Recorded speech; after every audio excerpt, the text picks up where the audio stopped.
विभिन्न देवीपीठ गुड़िक चली पार्वण पूजा समस्त रीतिनीतिर सहित मांकर स्वतंत्र पूजा करा सहित प्रतिदिन मांकर भिन्न भिन्न वेश करा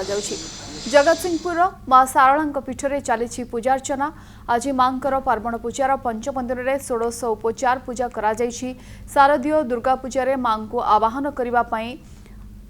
आराध्य नक्षत्रों मां निकट में पूजा करा पंडित माने मां निकट में चंडीपाठ कर पूजा करुँचे मां दुर्लभ रूप दर्शन करने को श्रद्धालुओं भिड़ लगी। माँ धरा पुष्प को आने केवल आवाहन कराए बुझे कि नमो देव्यै महादेव्यै शिवाई सततं नम नम प्रकृति भद्राई नियता प्रणदा स्मता बुझे कि ये हूँ माँ को आवाहन कराए 17 दिन चलो मूलाष्टमी आरभ महाष्टमी पर्यंत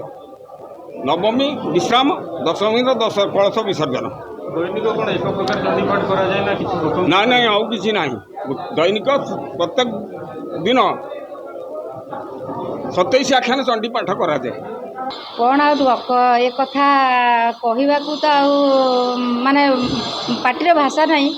माने देखला परे माने एते खुशी लगुच माने जीवन सबू जमी ये आम पाद तले आम जीवनटा दबा को इच्छा होची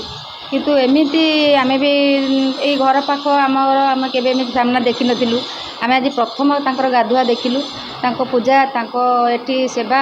आम सब देखी बहुत खुशी।